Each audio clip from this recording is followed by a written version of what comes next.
মূলত ক্লাস 11-এর ছাত্রছাত্রীদের জন্য এই ভিডিওটা বানানো। আজকের আলোচনার বিষয় ক্লাস 11-এর ফার্স্ট সেমিস্টারে থাকা একমাত্র গল্প বিভূতিভূষণ বন্দ্যোপাধ্যায়ের লেখা পুঁই মাচা। এখন আমরা এক ঝলকে দেখে নিই এই ভিডিওতে কী কী থাকবে। পুঁই মাচা গল্পের অতি সংক্ষিপ্ত বিশ্লেষণ করা হবে এখানে। এরপর পুরো গল্পটাকে ছোট প্রশ্নের ধাঁচে আলোচনা করা হবে, কারণ তোমরা এতক্ষণে নিশ্চয়ই জেনে গেছো পুঁই মাচা গল্প থেকে কেবলমাত্র এমসিকিউ প্যাটার্নে প্রশ্ন আসবে। তাই আমরা ছোট প্রশ্নের ধাঁচেই এই গল্পটাকে আলোচনা করব, বেশি বিশ্লেষণাত্মক আলোচনায় আমরা যাব না। এছাড়াও ভিডিওটা শেষ করবার পর 15টি ছোট প্রশ্নের একটি পরীক্ষা নেওয়ার ব্যবস্থা থাকবে। পরীক্ষা নেওয়া হবে গুগল ফর্মে। তোমরা যদি পরীক্ষা দিতে চাও এক্ষুনি তোমরা ডেসক্রিপশান চেক করে নাও। পরীক্ষার শেষে তোমাদের একটি 8 পাতার ফ্রিতে স্টাডি মেটেরিয়াল দেওয়া হবে, যেটা কিন্তু খুবই তোমাদের কাজে লাগবে। প্রায় 140টার উপরে সেখানে আমি ছোট প্রশ্নের সম্ভাবনার দিকগুলো নিয়ে আমি আলোচনা করেছি। তোমরা অবশ্যই পরীক্ষাটা দাও। পরীক্ষাটা দেওয়ার পরে তোমরা স্টাডি মেটেরিয়ালটা ফ্রিতেই সংগ্রহ করতে পারবে, এর জন্য কোনো টাকা পয়সা লাগবে না। চলো তাহলে আমরা গল্পের আলোচনার মধ্যে একটু করে ঢুকি। লেখক প্রসঙ্গে তার আগে আমরা কয়েকটি কথা জেনে নিই। লেখক বিভূতিভূষণ বন্দ্যোপাধ্যায়ের জন্ম 12ই সেপ্টেম্বর 1894 খ্রিস্টাব্দে, আর মৃত্যু 1 নভেম্বর 1950 ঘাটশিলাতে। পশ্চিমবঙ্গের উত্তর 24 পরগনা জেলার কাজরাপাড়ার নিকটবর্তী ঘোষপাড়া মূর্তিপুর গ্রামে নিজ মামার বাড়িতে লেখক জন্মগ্রহণ করেন। 1951 সালে ইছামতি উপন্যাসের জন্য বিভূতিভূষণ পশ্চিমবঙ্গের সর্বোচ্চ সাহিত্য পুরস্কার রবীন্দ্র পুরস্কার লাভ করেন। মারা যাবার পরে তিনি এই পুরস্কার পান। মরণোত্তর এই পুরস্কার তিনি লাভ করেছেন।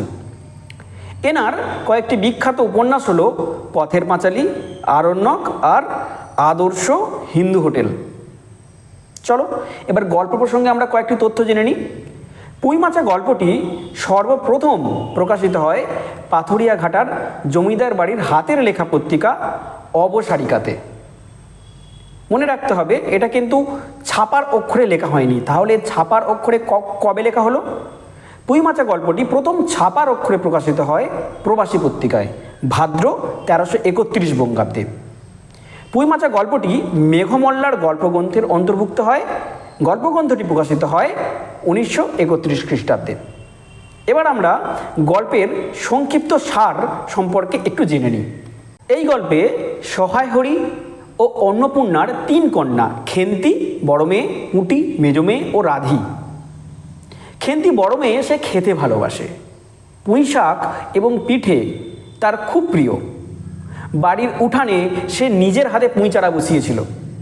খেন্তি শান্ত, অগোছালো, কিন্তু সে খুবই সরল। সে কখনোই উঁচু গলায় কথা বলতে পারে না। তবে খেন্তির বিয়ের জন্য তার মা অন্নপূর্ণা যথেষ্ট উদ্বেগ প্রকাশ করতে থাকে। এতে তার বাবার কিন্তু ততটা হেলদোল ছিল না। খেন্তির একবার বিয়ে ঠিক হয়েছিল, জানো তো, আশীর্বাদও হয়ে গিয়েছিল। তারপর পাত্রের নিন্দনীয় একটি স্বরূপের কথা জানতে পেরে তার পিতা সহায় হরি সেই বিয়ে ভেঙে দেয়। তবে এরপর খেন্তির আবার বিয়ে হয়।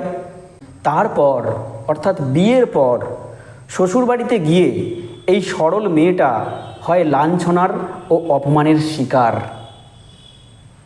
একটা সময়ে বসন্ত রোগে আক্রান্ত হয়ে খেন্তি মারা যায়।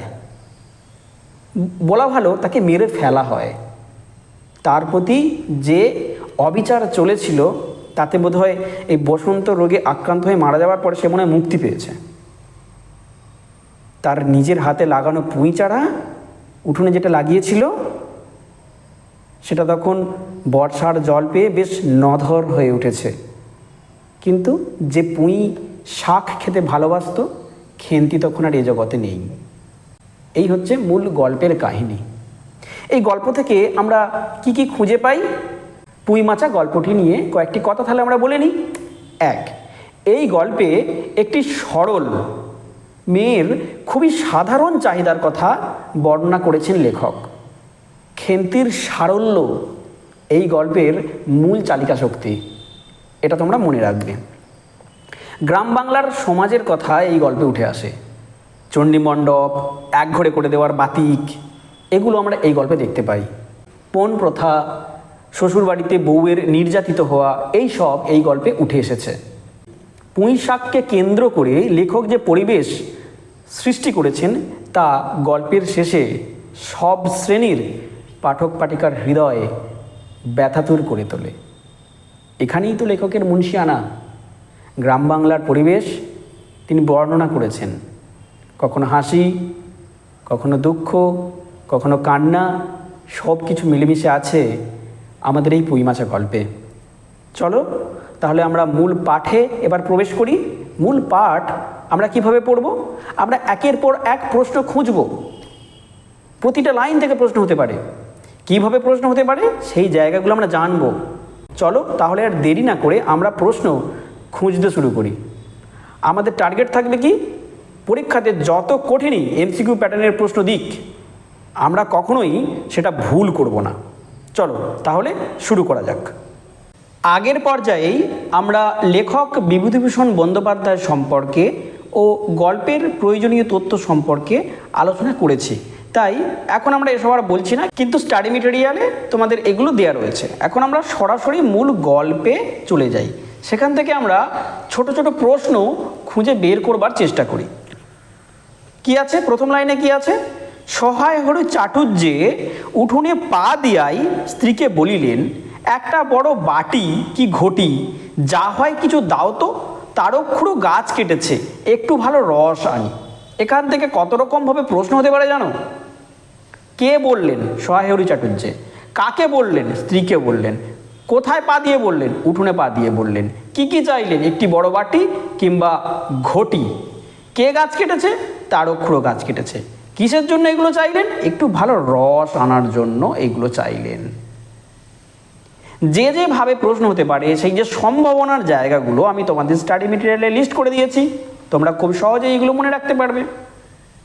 কঠিন করে আমাদের ভাবতে হবে, তবেই আমরা সহজে প্রশ্নের উত্তরগুলো করতে পারবো।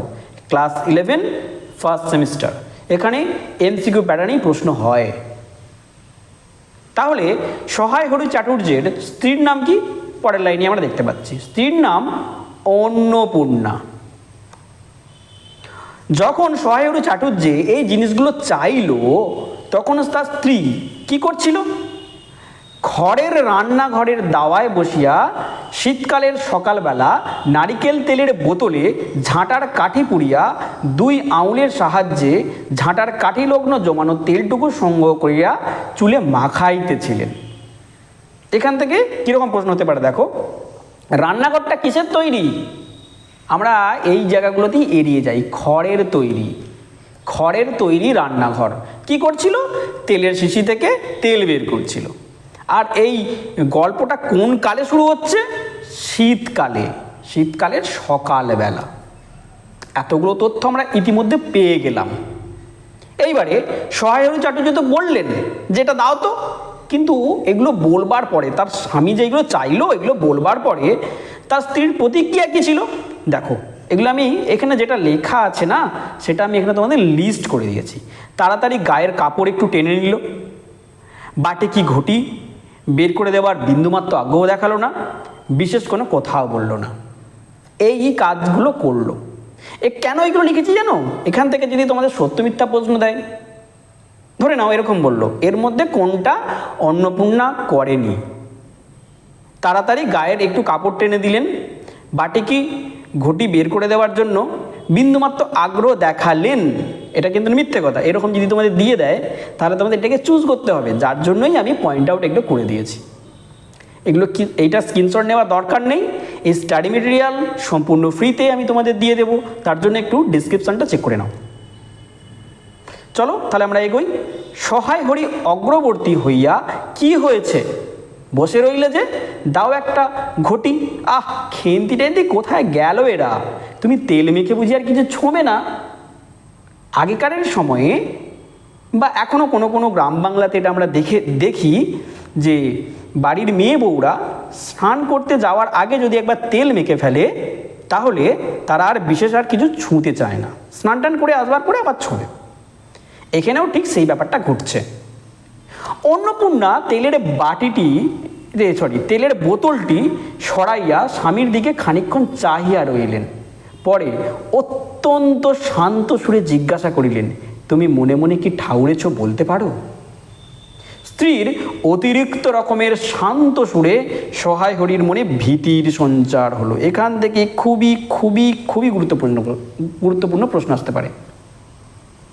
শান্ত সুরে সাধারণত কি ভালোবাসার সঞ্চার হয়, ভালো লাগার সঞ্চার হয়, কিন্তু এখানে ভীতির সঞ্চার হচ্ছে। শূন্যস্থানের জায়গাটা কিন্তু এটাই দিতে পারে। তোমাদের এখানে আমি মার্ক করে দিয়েছি অলরেডি, তোমরা দেখে নেবে। ভীতির সঞ্চার হইল।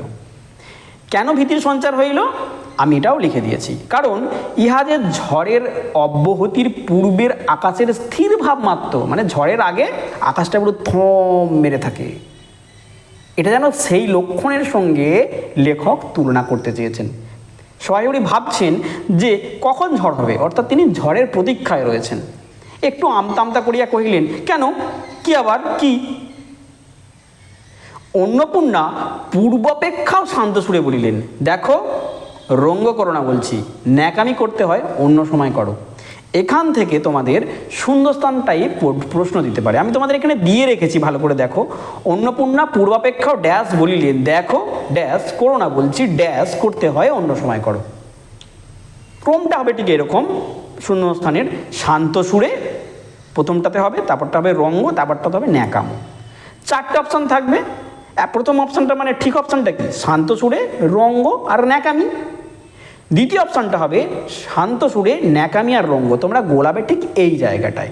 প্রথম শূন্যস্থানটায় তোমরা যদি ন্যাকামি করে দাও, দ্বিতীয় শূন্যস্থানটায় তোমরা যদি রঙ্গ করে দাও, তাহলে অ্যান্সারটা ভুল হয়ে যাচ্ছে। এটা কিন্তু আমাদের করলে চলবে না, ঠিক আছে? তুমি কি কিছুর খোঁজ রাখো না? অত বড় মেয়ে যার ঘরে, সে মাছ ধরে কি করে দিন কাটাচ্ছে? মাছ ধরে আর রস খেয়ে। এই জায়গাটাতেও আমি শূন্যস্থান দিয়ে রেখেছি। সে কি করে দিন কাটায়? মাছ ধরে আর রস খেয়ে দিন কাটায় সহায় হরি। প্রশ্ন কিন্তু আসতে পারে। তাই সমস্ত জায়গা থেকে যেখান থেকে প্রশ্ন হবার সম্ভাবনা আছে, সেগুলো আমরা সব খুঁটিয়ে দেখব। এইভাবেই কিন্তু পড়তে হবে। যা দিনকাল আসছে, কঠিনতর থেকে কঠিন, মানে কঠিন থেকে কঠিনতর প্রশ্ন কিন্তু হবে। সহায় হরি আশ্চর্য হইয়া জিজ্ঞাসা করিলেন, কেন, কি গুজব? জিজ্ঞাসা করো গিয়ে চৌধুরীদের বাড়ি। কাদের বাড়ি থেকে জিজ্ঞাসা করতে হবে? চৌধুরীদের বাড়ি। সহায় হরি কোথায় কোথায় ঘুরে বেড়ায়? কেবলই বাগদি দুলে পাড়ায় ঘুরে ঘুরে জন্ম কাটালে ভদ্রলোকের সমাজে বাস করা যায় না। কোথায় কোথায় ঘুরে বেড়ায়? বাগদি ও দুলে পাড়ায় ঘুরে ঘুরে কি কাটানো? জন্ম কাটালে। এখান থেকে কিন্তু শূন্যস্থান প্রশ্নও দিতে পারে, শূন্যস্থানের প্রশ্নও দিতে পারে। সমাজে থাকতে হলে সেই রকম মেনে চলতে হয়।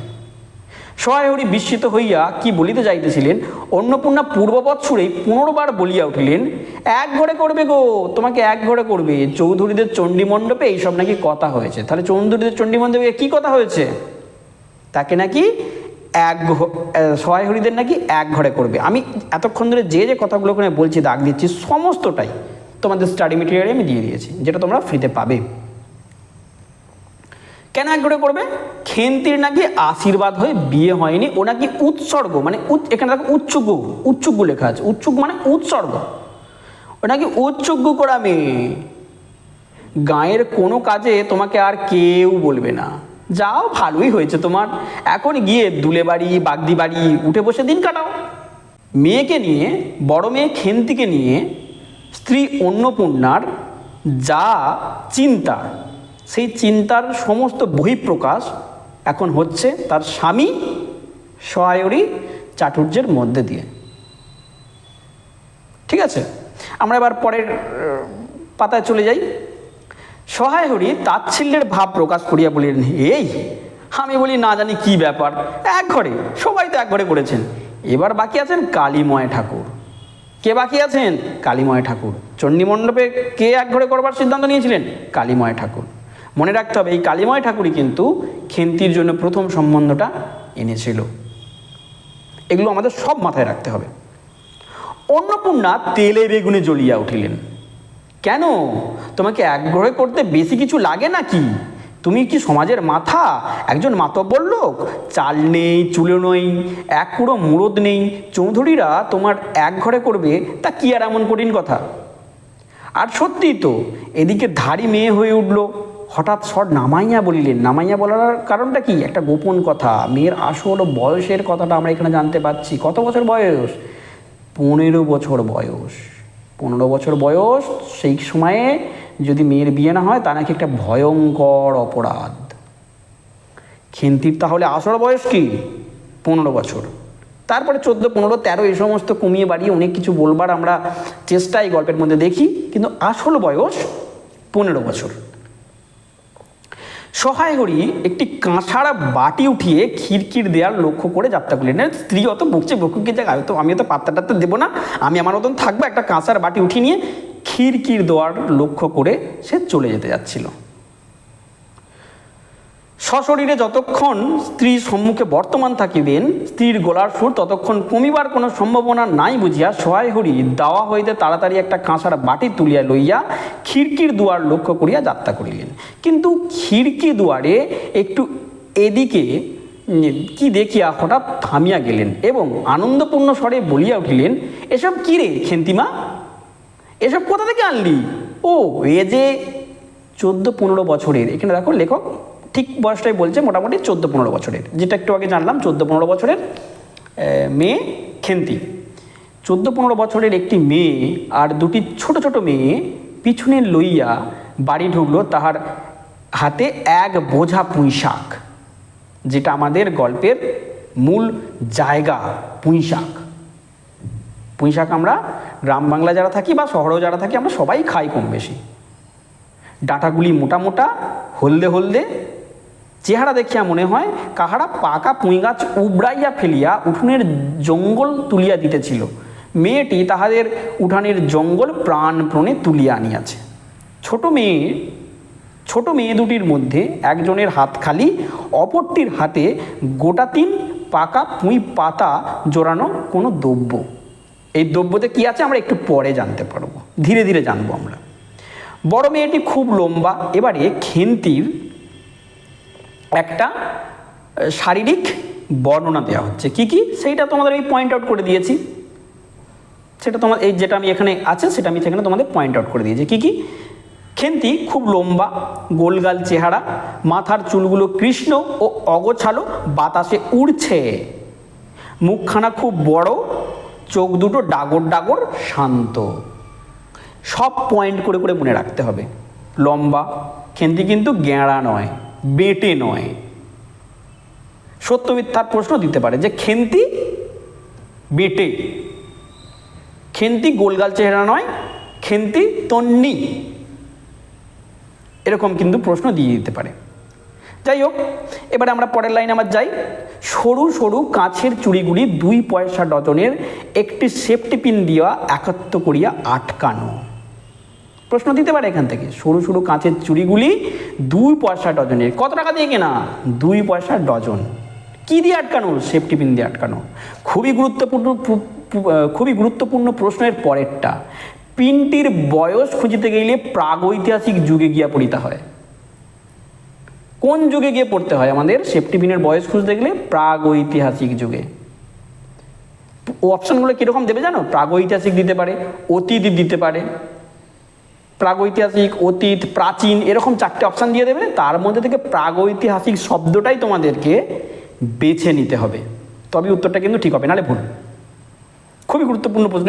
এইরকমভাবেই প্রশ্নগুলো আসে সাধারণত।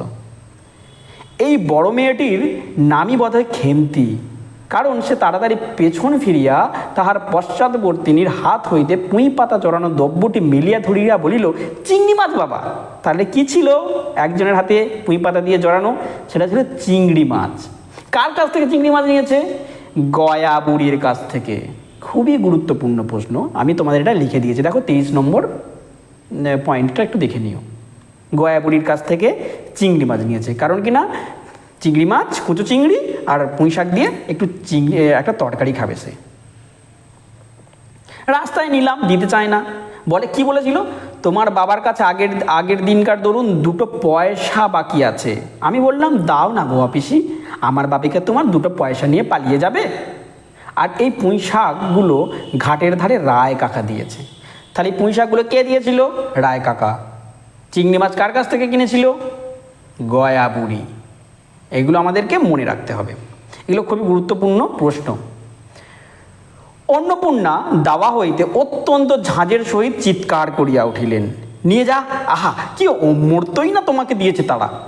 পাকা পুঁইডাটা কাঠ হয়ে গিয়েছে, 2 দিন পরে ফেলে দিত, নিয়ে যা।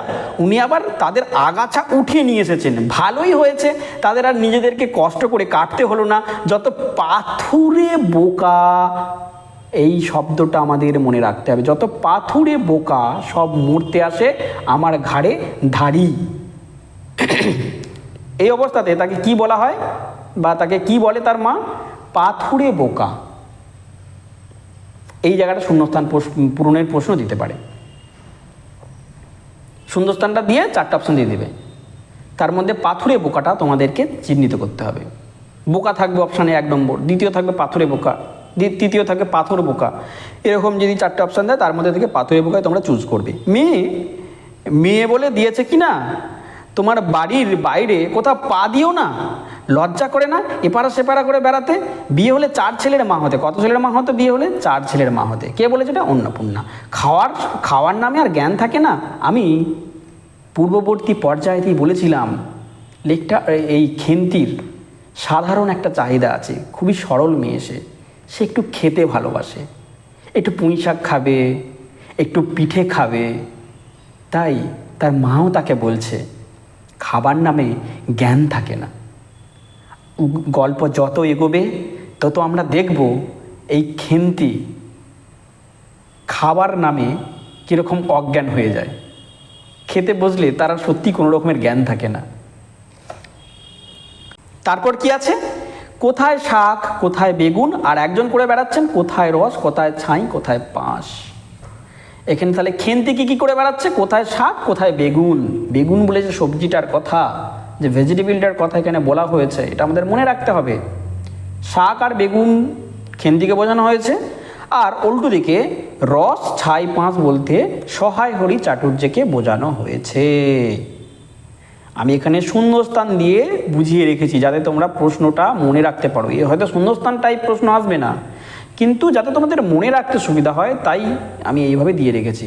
দেখতে একটু বিচিত্র লাগছে, মনে হয় যে আবার স্যার কি দিয়েছে, এখান থেকে আবার কি প্রশ্ন আসবে, এটা কীরকম শূন্যস্থান প্রশ্ন, সবই কোথায় কোথায় ড্যাশ ড্যাশ না। কি প্রশ্ন দিয়েছে সেটা বড় কথা নয়, কীভাবে তোমরা মনে রাখছো সেটা বড় কথা। এমন করে তোমাদেরকে পড়তে হবে যাতে প্রতিটা লাইন থেকে, প্রতিটা শব্দ থেকে প্রশ্ন হলে তোমরা ভুল না করো। সিরিয়াস হতে হবে একটু।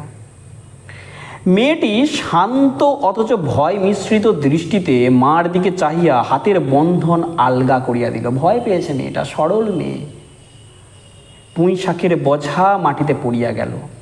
অন্নপূর্ণা বকিয়া চলিলেন, যা তো রাধি, কাকে বলেছিল ওইগুলো ফেলে দিয়ে আসতে পুঁই শাকগুলোকে? রাধিকে। রাধিকে? ছোট মেয়ে। ও আপদগুলো বলতে পুঁই শাকগুলোকে তাহলে অন্নপূর্ণা কি বলে সম্বোধন করেছে? আপদ বলে সম্বোধন করেছে। এই শব্দটা আমাদেরকে মনে রাখতে হবে, তাই আমি এখানে তোমাদের কিন্তু এটা বোল্ড করে দিয়েছি। আপদগুলো টেনে খিড়কির পুকুরের ধারে ফেলে দিয়ে আয়। তো কোথায় ফেলে দিয়ে আসতে হবে? খিড়কির পুকুরের ধারে ফেলে দিয়ে আসতে বলছে। তারপর কি বলছে? ফের যদি বাড়ির বাইরে বার হতে দেখেছি তবে ঠ্যাং না খোঁড়া করিত বলে ... কথাটা শেষ হয়নি। বোঝা মাটিতে পড়িয়া গিয়াছিল। ছোট মেয়েটি কলের পুতুলের মতো সেগুলো তুলিয়া লইয়া খিড়কির অভিমুখে চলিল। কিন্তু ছোট মেয়ে অত বড় বোঝা আগড়াইতে পারিল না। অনেকগুলো ডাঁটা এদিকে ওদিকে ঝুলিতে চলিল। সহায় হরির ছেলেমেয়েরা তাদের মাকে অত্যন্ত ভয় করিত। প্রশ্ন আসতে পারে, সহায় হরির ছেলেমেয়েরা তার মাকে অত্যন্ত ভয় করিত, স্নেহ করিত, ভালোবাসিত?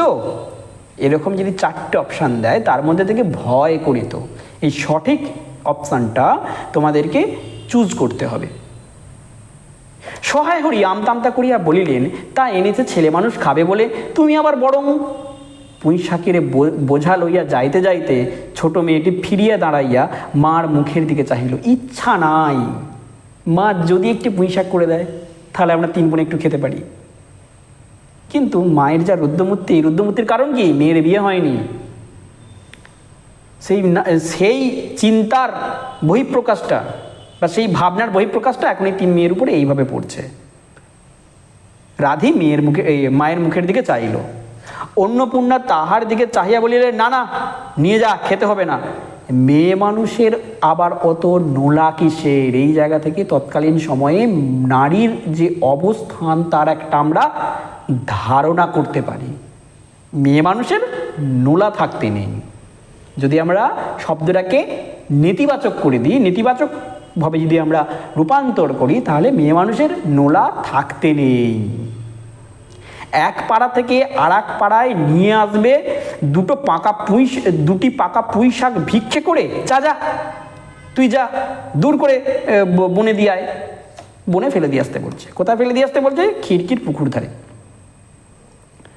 সহায় হরির বড় মেয়ের মুখের দিকে চাহিয়া দেখিলেন তার চোখ দুটি জলে ভরিয়া উঠিয়াছে। তার কষ্ট হচ্ছে। সেই কষ্টের বহিঃপ্রকাশ কি? চোখের জল। তার মনে কষ্ট হইল। তার বাবা তো পিতৃহৃদয়ে, সে পিতৃহৃদয়ে কষ্ট হলো। কিন্তু মেয়ের যতই সাধের জিনিস হোক, পুঁই শাকের পক্ষাবলম্বন করিয়া দুপুরবেলা স্ত্রীকে চটাইতে তিনি সাহসী হইলেন না। নিঃশব্দে খিড়কি দৌড় দিয়া বাহির হইয়া গেলেন। দেখলেন, বুঝলেন, ভাবলেন যে এই জায়গায় চুপ করে থাকাটাই শ্রেয়। যা হচ্ছে হতে দিই। পরে গল্পটাকে আমরা একটু এগিয়ে নিয়ে যাই। বসিয়া রাঁধিতে বড় মেয়ের মুখের কাতর দৃষ্টি স্মরণে পরিবার সঙ্গে সঙ্গে অন্নপূর্ণার মনে পড়িল গত অরন্ধনের পূর্বদিনের বাড়িতে পুঁই শাক রান্নার সময় খেন্তি আবদার করিয়া বলেছিল, মা, অর্ধেকগুলো কিন্তু আমার, অর্ধেকগুলো তোমাদের।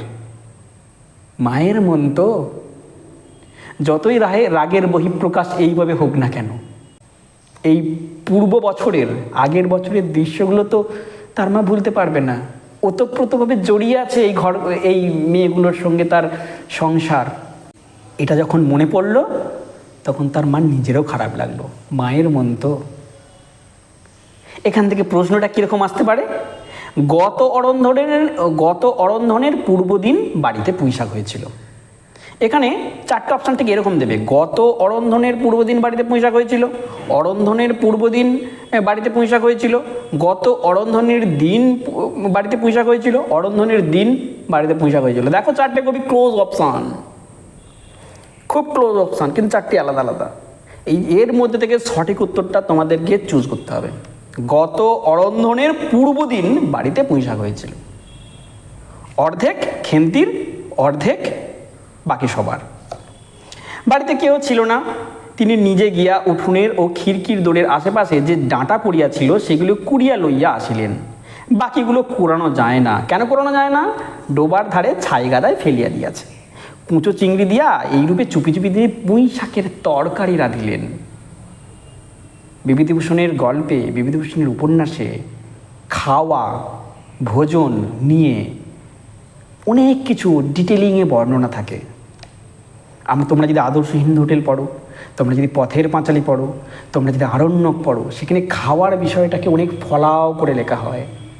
প্রকৃতি, তা সেই সঙ্গে খাওয়া, সেই সঙ্গে গ্রাম্য পরিবেশ, সমস্ত কিছু মিলেমিশে থাকে। এই সহজতা, এই সরলতা বিভূতিভূষণের লেখার একটা অন্যতম বৈশিষ্ট্য।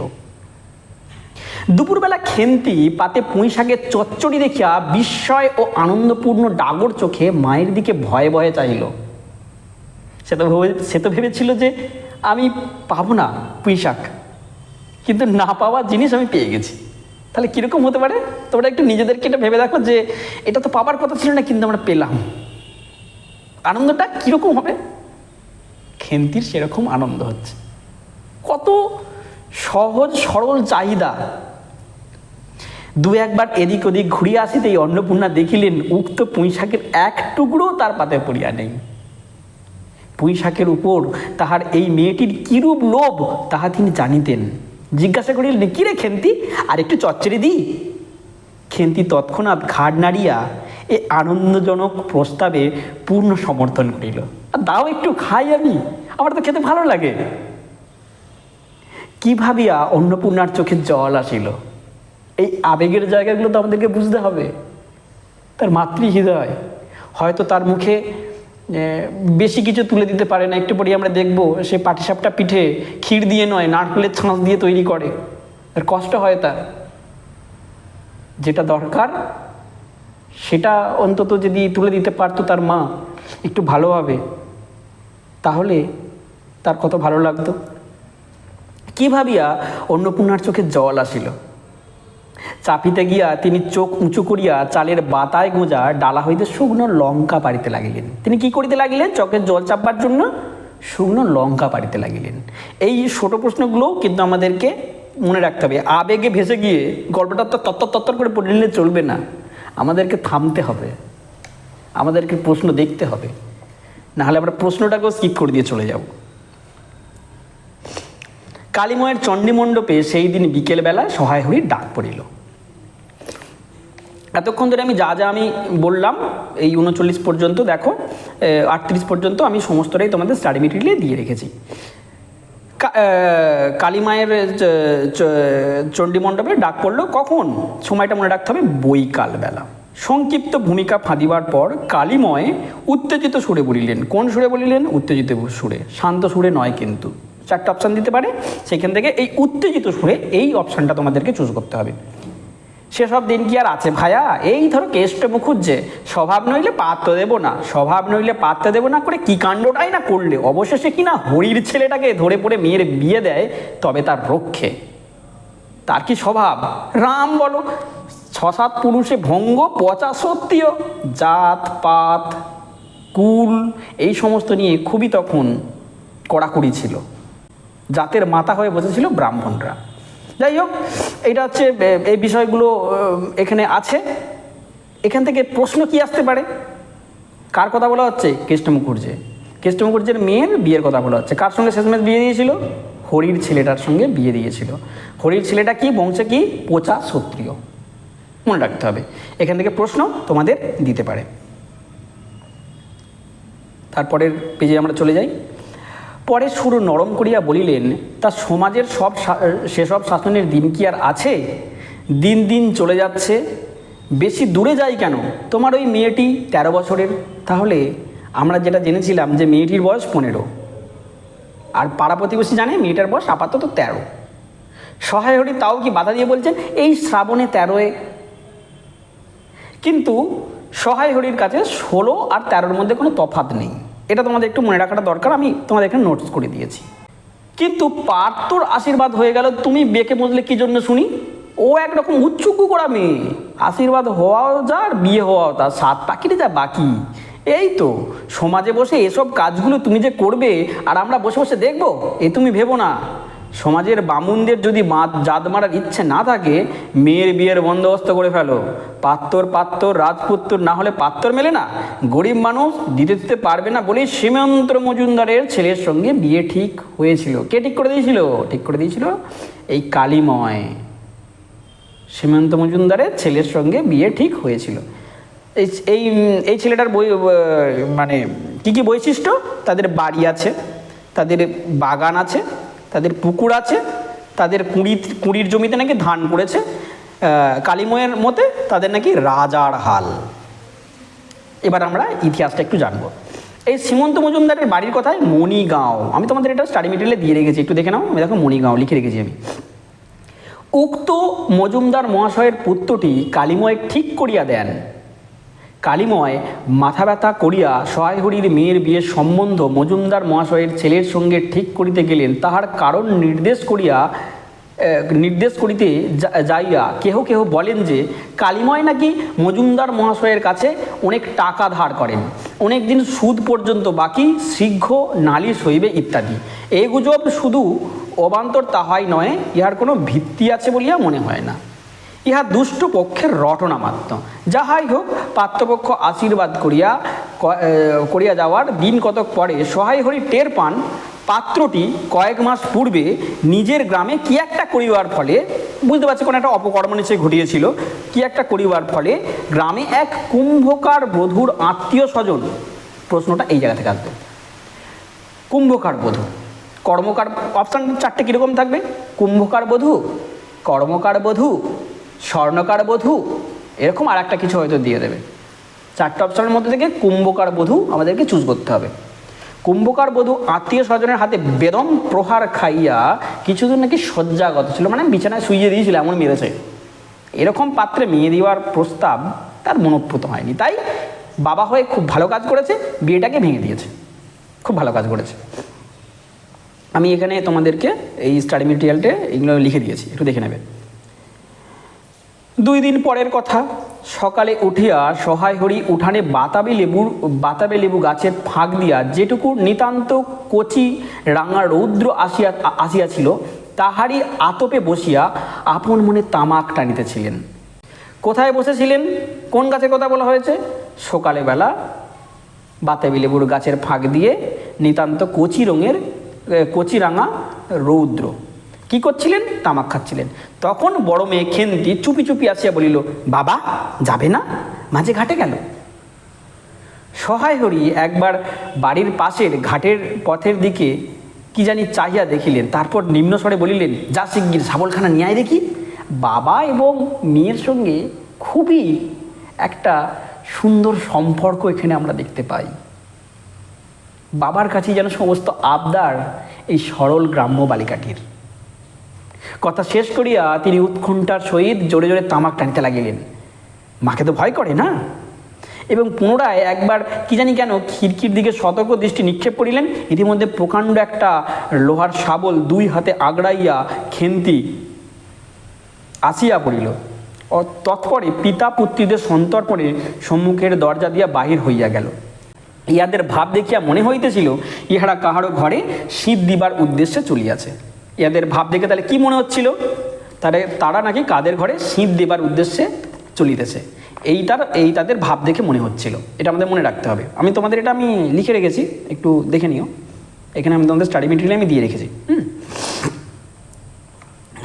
এই যে 50 নম্বরটা পয়েন্টটা, অন্নপূর্ণা স্নান করিয়া সবে কাপড় ছাড়িয়া উনুন ধরাইবার জোগাড় করিতেছেন। মুখুজ্জে বাড়ির ছোট খুকি দুর্গা, প্রশ্ন এখান থেকে আসতে পারে। উনুন ধরবার যখন জোগাড় করছেন তখন মুখুজ্জিদের বাড়ির ছোট খুকি দুর্গা চলে আসে। খুড়িমা, মা বলে দিয়েছে, খুড়িমাকে গিয়ে বল মা ছোঁবে না, তুমি আমাদের নবান্নটা মেখে আর ইঁতুর ঘটগুলো একটু বার করে দিয়ে আসবে। তাহলে কে এসেছে? দুর্গা। অন্নপূর্ণাকে কি বলে সম্বোধন করছে? খুড়িমা বলে। কেন এসেছে? তাদের বাড়ির নবান্নটা মেখে দিয়ে আসতে হবে আর ইঁতুর ঘটগুলোকে বার করে দিয়ে আসতে হবে। এটা হচ্ছে এই জন্য তার মা অন্নপূর্ণার কাছে দুর্গাকে পাঠিয়েছে মুখুজ্জেদের বাড়ি। মুখুজ্জে বাড়ি ওপাড়ায় যাইবার পথে বাঁধারে এক জায়গায় শ্যাওড়া, বনভাট, রাংচিলতা, বনচালতা গাছের ঘন বন শীতের সকালে এক প্রকার লতাপাতার ঘন গন্ধ বন হইতে বাহির হইতেছিল। কত সুন্দর বর্ণনা, কিন্তু এই বর্ণনার মধ্যেও লুকিয়ে আছে আমাদের প্রশ্ন। কি কি আছে? গাছের নাম শ্যাওড়া, বনভাট, রাংচিতা, বনচালতা আর লতা পাতা। এগুলি আমি তোমাদের এখানে পয়েন্ট করে করে লিখে দিয়েছি। হ্যাঁ, একটু তোমরা দেখে নিও, দেখে নাও। এই 55 নম্বরটা, বাঁধারে কি কি দেখা যায়? শ্যাওড়া, বনভাট, রাংচিতা, বনচালতা, এই গাছগুলো দেখা যায়, তোমরা একটু দেখে নেবে। তারপর কি? দুর্গা আঙুল দিয়া দেখাইয়া বলিল, খুড়িমা ওই পাখিটা কেমন? পাখিটা দেখতে গিয়া অন্নপূর্ণা আর একটা জিনিস লক্ষ্য করিলেন। ঘন বনটার মধ্যে এতক্ষণ খুব খুব করিয়া আওয়াজ হইতেছিল। এটা হচ্ছে বাপ বেটির কাজ, আমরা একটু পরেই বুঝতে পারবো। কি যেন খুঁড়িতেছিল। দুর্গার কথার পরেই হঠাৎ সেটা বন্ধ হইয়া গেল। অন্নপূর্ণা সেখানে খানিকক্ষণ থমকাইয়া দাঁড়াইলেন, পথ চলিতে আরম্ভ করিলেন। তার খানিক দূর যাইতে বনের মধ্যে পুনরায় খুব খুব শব্দ হইতে আরম্ভ করিল, মানে মাটি খোঁড়ার শব্দ। কাজ করিয়া ফিরিতে অন্নপূর্ণার কিছু বিলম্ব হইল। বাড়ি ফিরিয়া দেখিলেন খেন্তি উঠোনের রৌদ্রে বসিয়া তেলের বাটি লইয়া সম্মুখে খপা খুলিতেছে। তাহলে এখান থেকে প্রশ্নটা কীরকম আসবে? এই নিরীহ জায়গাটা থেকে প্রশ্নটা আসবে ঠিক এই রকম। মুখুজ্জি বাড়ি থেকে অন্নপূর্ণা যখন ফিরল তখন খেন্তি কী করছিল? তখন খেন্তি উঠোনের রৌদ্রে বসিয়া তেলের বাটি সম্মুখে লইয়া খোঁপা করিতেছিল, অর্থাৎ স্নানে যাবার প্রস্তুতি নিচ্ছিল। তিনি তীক্ষ্ণ দৃষ্টিতে মেয়ের দিকে চাহিয়া বলিলেন, এখনও নাইতে যাসনি যে? কোথায় ছিলি এতক্ষণ? কোথায় ছিল সেটা তো আমরা জানি, যারা আগে গল্পটা পড়ে নিয়েছি। বাপ বেটির কীর্তি একটু পরেই আমরা দেখতে পাবো। খেন্তি তাড়াতাড়ি উত্তর দিল, এই যে মা, এক্ষুনি যাবো আর আসবো। খেন্তি স্নান করিতে যাইবার একটুক্ষণ পরেই সহায় হরির সোৎসাহে 15-16 সের ভারী একটা মেটে আলু ঘাড়ে করিয়া কোথা হইতে আসিয়া উপস্থিত হইলেন। তাহলে মেটে আলুটাই তারা খুঁজছিল, আর সেটার ওজন কত? 15 থেকে 16 সের। কিসে করে নিয়ে আসে? ঘাড়ে করে, মাথায় করে নয় কিন্তু। আমরা ভুলগুলো এই জায়গাতেই করব। সহায় হরি মেটে আলুটা ঘাড়ে করে নিয়ে আসে। সহায় হরি কৈফিয়তের ভঙ্গিতে জানায়, স্ত্রীর সম্মুখে তো পড়ে গেছে, তাই কৈফিয়তের ভঙ্গিতে জানায়, মেটে আলুটি ময়সা চৌকিদার দিয়েছেন। মেটে আলুটি হয়েছিল তাদের নাকি বেড়ার ধারে, কিন্তু স্ত্রীর কাছে সমস্ত জারিজুরি ধরা পড়ে যায়। অন্নপূর্ণা স্ত্রীর দৃষ্টিতে স্বামীর দিকে চাহিয়া বলিলেন, বরজপতার বোনের মধ্যে বসে খানিক আগে কি করছিল শুনি? একদম মৌচাকে ঢিল মেরেছে। সহায় হরি অবাক হইয়া বলিলেন, আমি কখনো না, আমি এইমাত্র। সহায় হরির ভাব দেখিয়া মনে হইতেছিল তিনি যেন আকাশ হইতে পড়িতেছেন। অ্যাক্টিংটা ঠিকঠাক হচ্ছে না, তার বউ ধরে ফেলেছে। অন্নপূর্ণা পূর্বের মতো স্থির দৃষ্টিতে স্বামীর দিকে চাহিয়া বলিলেন, চুরি তো করবেই, 3 কাল গিয়ে 1 কাল ঠেকেছে, মিথ্যা কথাগুলো আর এখন বলো না। আমি সব জানি, মনে ভেবেছিলে আপদ ঘাটে গিয়েছে আর কি। দুর্গার মা ডেকে পাঠিয়েছিল, ও পাড়ায় যাচ্ছি, শুনলাম বরজপোতার বনের মধ্যে কী সব খুব শব্দ হচ্ছে। তাহলে মেটে আলুটা কোত্থেকে তুলে নিয়ে এসেছিল খেন্তি আর সহায় হরি? বরজপোতার বন থেকে। তখনই আমি বুঝতে পেরেছি, সারাপের শব্দ বন্ধ হয়ে গেল। যাই আবার খানিক দূরে গেলাম, তখন দেখি আবার শব্দ। তোমার তো ইহকালেও নেই, পরকালেও নেই। চুরি করতে ডাকাতি করতে যা ইচ্ছা হয় করো, কিন্তু মেয়েটাকে আবার এসবের মধ্যে নিয়ে গিয়ে ওর মাথা খাওয়া হচ্ছে কিসের জন্য? সহায় হরি হাত নাড়িয়া বরজপোতায় তাহাদের উপস্থিত থাকার বিরুদ্ধে কতগুলো প্রমাণ উত্থাপন করিবার চেষ্টা করিতে গেলেন, কিন্তু স্ত্রীর চোখের দৃষ্টির সামনে তাহার একটি কোথাও জোগাইল না। ধরা পড়ে গেছে। কথিত উক্তিগুলির মধ্যে কোনো পৌবাপর্য সম্বন্ধ খুঁজে পাওয়া গেল না। কতক্ষণ পরে খেন্তি চান করে ফিরল? আধ ঘন্টা পরে খেন্তি স্নান সারিয়া বাড়ি ঢুকিল। সম্মুখস্থ মেটে আলুর দিকে একবার আর চোখে চাহিয়ায় নিরীহ মুখে, যেন কিছুই হয়নি, নিরীহ মুখে চুপচাপ আল্লায় অত্যন্ত মনোযোগের সহিত কাপড় মিলিতেছিল। কিন্তু মেয়েটা তো সরল, তার মা যখন তাকে ডেকে যখন জেরা করতে শুরু করলো, খুব সহজেই সে স্বীকার করে গেল। অন্নপূর্ণা ডাকিলেন, খেন্তি, একবার এদিকে আয় তো, শুনে যা। মায়ের ডাক শুনিয়া খেন্তির মুখ শুকাইয়া গেল। সে ইতস্তত করিতে করিতে মায়ের নিকটে আসিল। তিনি জিজ্ঞাসা করিলেন, এই মেটে আলুটা দুজনে মিলে তুলে এনেছিস না? খেন্তি মায়ের মুখের দিকে চাহিয়া একবার ভূপতিত মেটে আলুটার দিকে চাহিল, পরে পুনরায় মায়ের মুখের দিকে চাহিল এবং সঙ্গে সঙ্গে ক্ষিপ্র দৃষ্টিতে একবার বাড়ির সম্মুখস্থ বাঁশ ঝাড়ের মাথার উপর দিকেও চাহিয়া লইল। এখান থেকে প্রশ্নটা কীরকম দিতে পারে জানো? যখন খেন্তিকে তার মা জিজ্ঞেস করে মেটে আলুটা তোরা দুজন মিলে নিয়ে এসেছিস কিনা, তখন খেন্তি কোন দিকে তাকিয়েছিল? একবার মাটিতে পড়ে থাকা মেটে আলুটার দিকে চায়, পুনরায় মায়ের মুখের দিকে একবার চায়, আর বাড়ির সামনে বাঁশ ঝাড়ের মাথার দিকে একবার চায়। এটা আমি 62 নম্বর পয়েন্টে সব লিখে দিয়েছি। অন্নপূর্ণা এবার কড়া সুরে বলিলেন, কথা বলছিস না যে বড়? এই মেটে আলু তুই এনেছিস কিনা? খেন্তি বিপন্ন চোখে মায়ের মুখের দিকে চাহিয়ে উত্তর দিল, হ্যাঁ।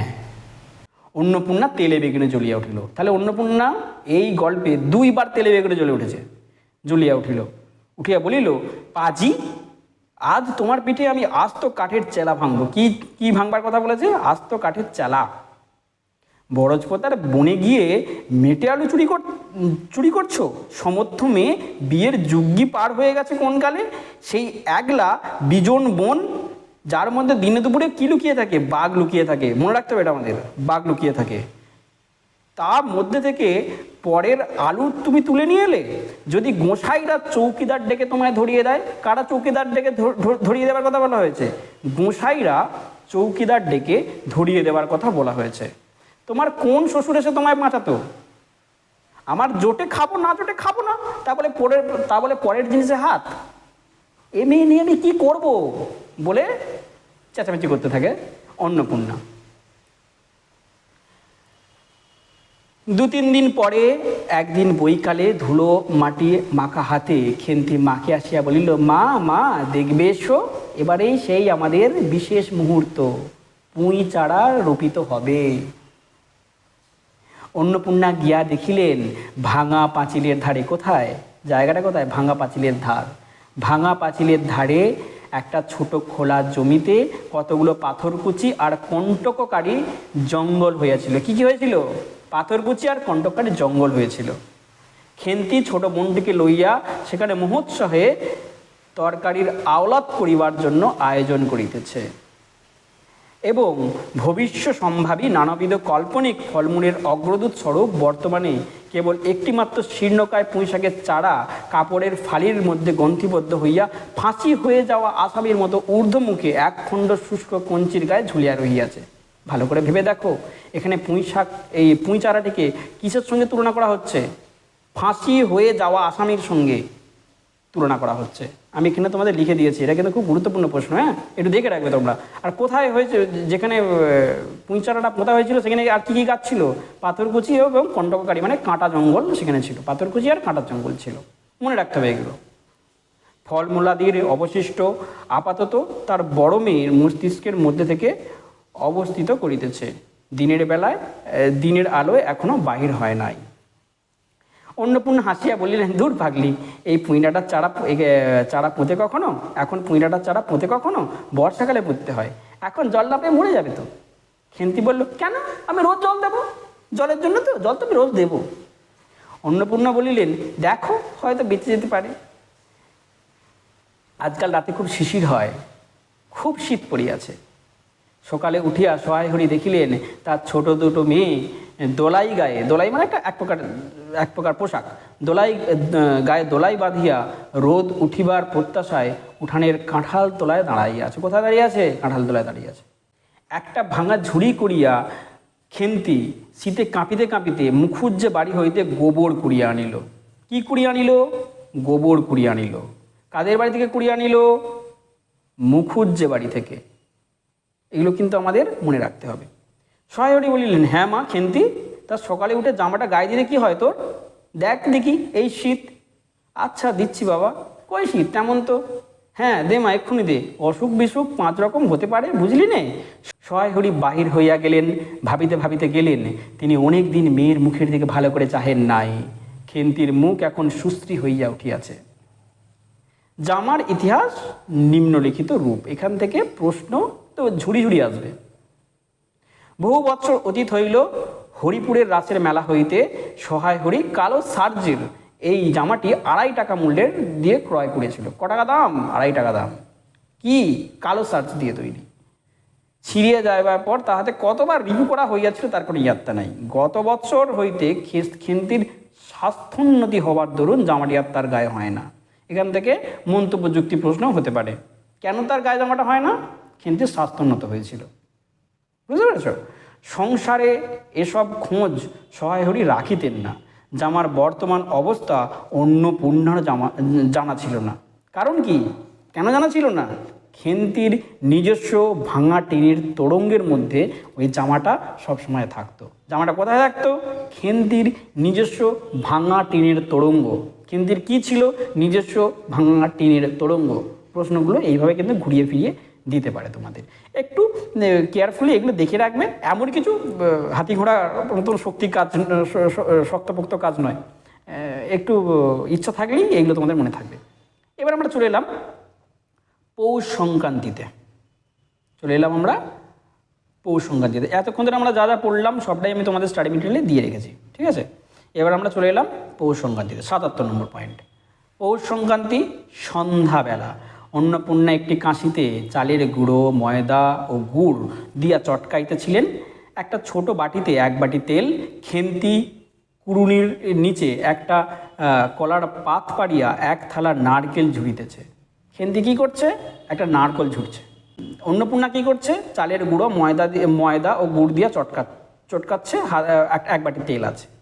অন্নপূর্ণা প্রথমে খেন্তিকে কাজে নিতে স্বীকৃত হয় নাই। মন্তব্য যুক্তির প্রশ্নটা কারণ কীরকম হবে একটু দেখো, আমি লিখে দিয়েছি। অন্নপূর্ণা প্রথমে খেন্তির সাহায্য লইতে স্বীকৃত হয় নাই। একটু স্বীকৃত মানটা ভুল আছে, আমি তোমাদের যখন সার্টিফিকেটটা দেবো ঠিক করে দেবো। তার কারণটা কি? কারণ সে যেখানে সেখানে বসে, বনে বাজারে ঘুরিয়া ফেরে, তার কাপড় চাপড় স্বাস্থ্যসম্মত নহে। এটা হচ্ছে মন্তব্য যুক্তির প্রশ্ন, এভাবে আসতে পারে। মন্তব্যটা দিয়ে দেবে, যুক্তির হয়তো ভুল দিল। সেই জন্য তোমাদের মন্তব্য যুক্তি দুটোই মানে কার্যকারণ দুটোই তোমাদের কিন্তু মাথায় রাখতে হবে। এখানে আমরা ছোটো মেয়েটির নাম স্পেশালি জানতে পারি রাধি, আর মেজো মেয়ের নাম পুটি আমরা জানতে পারি। ময়দার গোলা মাখা হইলে অন্নপূর্ণা উনুনে খোলা চাপাইতে যাইতেছেন। ছোট মেয়ে রাধি হঠাৎ ডান হাতখানা পাতিয়া বলিলেন, মা ওই একটু। অন্নপূর্ণা বড় গামলা হইতে একটুখানি গোলা তুলিয়া লইয়া হাতের 5টি আঙুলের দ্বারা একটি বিশেষ মুদ্রা রচনা করিয়া সেটুকু রাধির প্রসারিত হাতের উপর দিলেন। মেজো মেয়ে পুঁটি অমনি ডান হাত খানা কাপড়ে তাড়াতাড়ি মুছিয়া লইয়া মায়ের সামনে পাতিয়া বলিল, মা আমায় একটু। বড় মেজো মেয়ে আর ছোট মেয়ে দুজনেই একটু করে গোলা পাচ্ছে। খেন্তি সূচিব্রস্তে নারকেল কুড়িতে কুড়িতে লুব্ধ নেতে তার ইচ্ছা হচ্ছে যদি আমাকেও যদি একটু দিত। তার মধ্যে একটা সারল্য আছে তো, তার মধ্যে একটা শিশু মন আছে তো, যতই তার বিয়ের বয়স হয়ে যাক। লুব্ধ নেত্রে মধ্যে মধ্যে এদিক ওদিক চাইতেছিলেন। এমন সময় খাইতে চাওয়ায় মা পাছে বকে, সেই বয়সে চুপ করিয়া রহিল। কেন চুপ করে রইল? যদি তার মা বকে। অন্নপূর্ণা বলিলেন, দেখি নিয়ে আয় খেন্তি ওই নারকেলের মালাটা, ওতে তোর জন্য রাখি একটু। খেন্তি ক্ষিপ্ত হস্তে নারকেলের উপরের মালাখানা, যাতে ফোঁটা নেই, আর নারকেলের পেছন দিকটা একটু ফুটো ফুটো হয়ে যায়, ফোঁটা নেই, সেখানে সরাইয়া দিল। অন্নপূর্ণা তাহাতে একটু বেশি করিয়া গোলা ঢালিয়া দিল। মেজো মেয়ে পুঁটি বলিল, জ্যাঠাইমারা অনেকখানি দুধ নিয়েছে।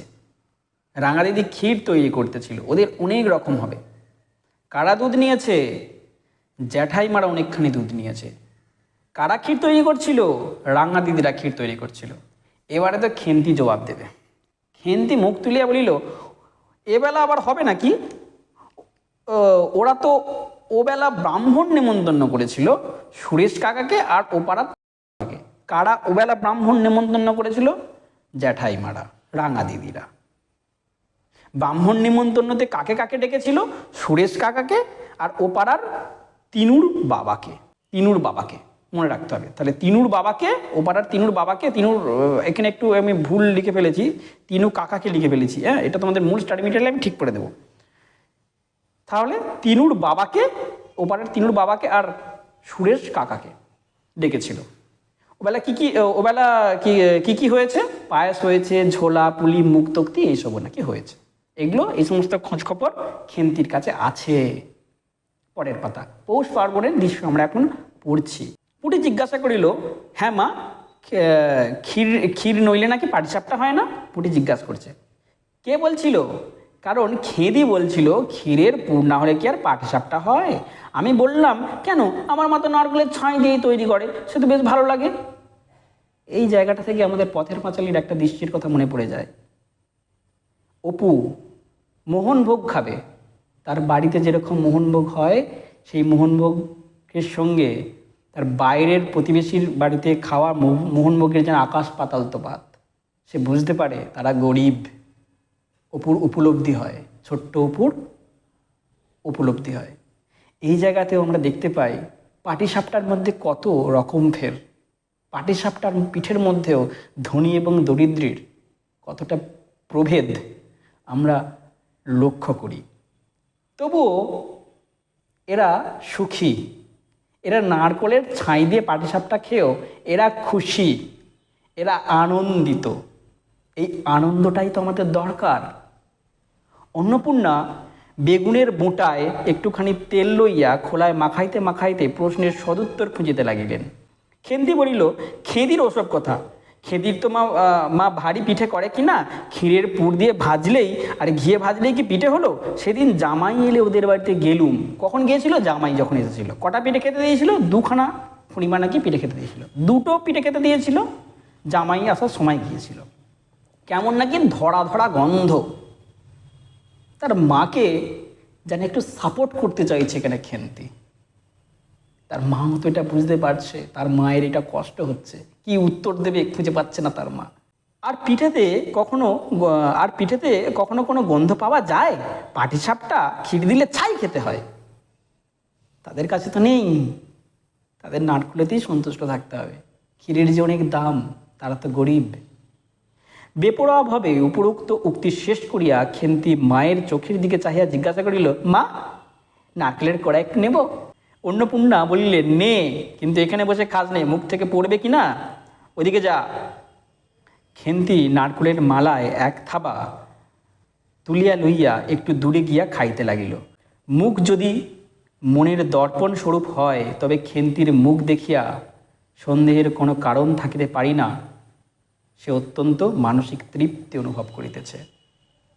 এই যে অনুভূতি, এই অনুভূতিটা খেন্তির কখন হয়েছিল? এই জায়গা থেকে প্রশ্ন আসতে পারে। কীরকম প্রশ্নটা আসবে? এরকম, মুখ যদি মনের দর্পণ স্বরূপ হয়, তবে খেন্তির মুখ দেখিয়া সন্দেহের কোনো কারণ থাকিতে পারিত না, সে অত্যন্ত মানসিক তৃপ্তি অনুভব করিতেছে। কোটেশন শেষ। তারপরে প্রশ্নটা হবে এরকম, খেন্তির এই রকম অনুভূতির কারণে কি, মানে কখন এই অনুভূতিটা হয়েছিল? তখন তোমরা লিখতে হবে, খেন্তি যখন নারকলের মালাতে একটু নারকল কোড়া নিয়ে খেতে শুরু করেছিল, তখন তার এই অনুভূতি হয়েছিল। ঘণ্টাখানেক পরে অন্নপূর্ণা বলিলেন, ওরে, তোরা সব এক টুকরো করে পাতা পেতে বসতো, দেখি গরম গরম দিই। খেন্তি, জল দেয়া ভাত আছে ও বেলার, বার করে নিয়ে আয়। কি অবস্থা! ছোট ছোট মেয়েদেরকে, মানে রাধিকে আর পুঁটিকে পিঠে খেতে দিচ্ছে, আর খেন্তিরও পিঠে খেতে ভালো লাগে, তার বেলায় কি না জল দেওয়া ভাত, তার কি সেটা ভালো লাগবে? ভালো লাগবে না তো। এখান থেকেও প্রশ্ন আসতে পারে। দেখো খেন্তির কি অভিব্যক্তি। খেন্তির নিকট অন্নপূর্ণার এ প্রস্তাব যে মনোপ্রত হইল না, তা তার মুখ দেখিয়া বোঝা গেল। এই মনোপ্রত না হবার কারণ কি? প্রশ্নটা এইভাবে দিতে পারে।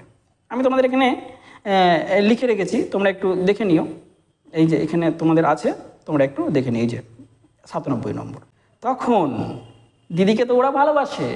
তখন পুঁটিই বলিল, মা, বড় দিদি পিঠেই খাক, ভালোবাসে, ভাত থাকুক বরং, আমরা সকালবেলা খাবো। একসঙ্গে থাকবার, আনন্দে থাকবার কত সুন্দর একটা দৃশ্য, কত সুন্দর একটা চিত্র আমরা দেখতে পাচ্ছি না? এরা গরিব, কিন্তু এরা সুখী, এরা আনন্দিত। খান কয়েক খাইবার পরেই মেজো মেয়ে পুঁটি আর খাইতে চাহিল না। সে নাকি অধিক মিষ্টি খাইতে পারে না।